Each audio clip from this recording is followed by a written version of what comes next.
اللہ کا لاکھ لاکھ شکر احسان ہے کہ اس نے ہمیں ایک مرتبہ زندگی میں پھر سے تراویح کے اندر کلام مقدس پڑھنے کی اور سننے کی سعادت نصیب فرمائی۔ کتنے لوگ ایسے ہیں کہ جو ہمارے درمیان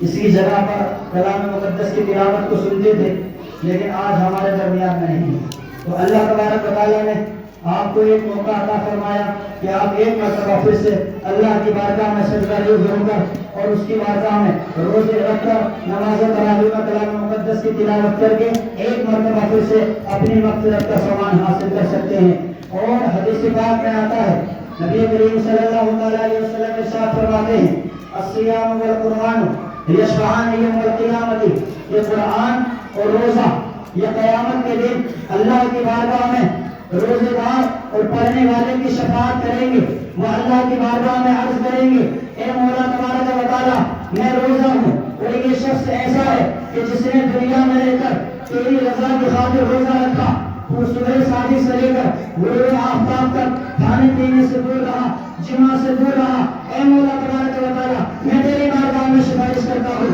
کہ اس روزے دار کی مغفرت فرما دے۔ اتنے میں پھر سے قرآن پاک حاضر ہوگا اور قرآن پاک اللہ کی بارگاہ میں حاضر ہو کر یہ عرض کرے گا، اے مولا تبارک و تعالیٰ، یہ شخص ایسا تھا کہ دن بھر روزہ رکھتا، کھانے پینے سے دور رہتا، نمازوں کی ادائیگی کرتا، کلام مقدس کی تلاوت کرتا، اس کا جسم تو یہ چاہتا کہ افطار کرنے کے بعد آرام سے بستر پر لیٹ جاؤ، لیکن تیرا حکم تھا کہ جو شخص نماز تراویح کو خلوص نیت سے ادا کرے گا، اللہ تبارک و تعالیٰ اس کے پچھلے گناہوں کو معاف فرما دے گا۔ نبی کریم صلی اللہ تعالیٰ علیہ وسلم ارشاد فرماتے ہیں، من صام رمضان وقام فیہ غفر لہ ما تقدم من ذنبہ، کہ جو شخص رمضان کے مہینے رکھتا ہے، رمضان کے مہینے کے روزے رکھتا ہے اور نماز تراویح کو ادا کرتا ہے تو اللہ تبارک و تعالیٰ اس کے پچھلے گناہوں کو معاف کر دیتا ہے۔ جب اس شخص کے سامنے یہ حدیث بات آئی کہ پورے روزے میں پورے دن رہنے کے بعد تھکان محسوس کرنے کے بعد جسم تو یہ چاہتا ہے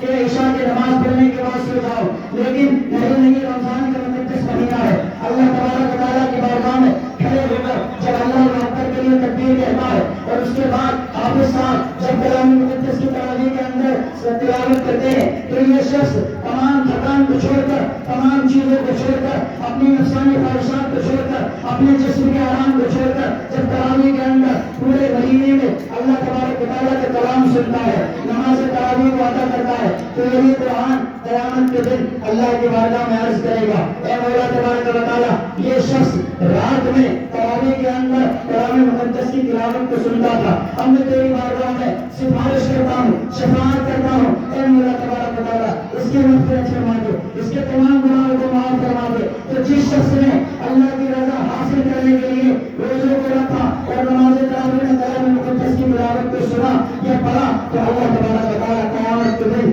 ان دونوں کی شفاعت کو قبول فرمائے گا اور اس بندے کی مغفرت فرما دے گا۔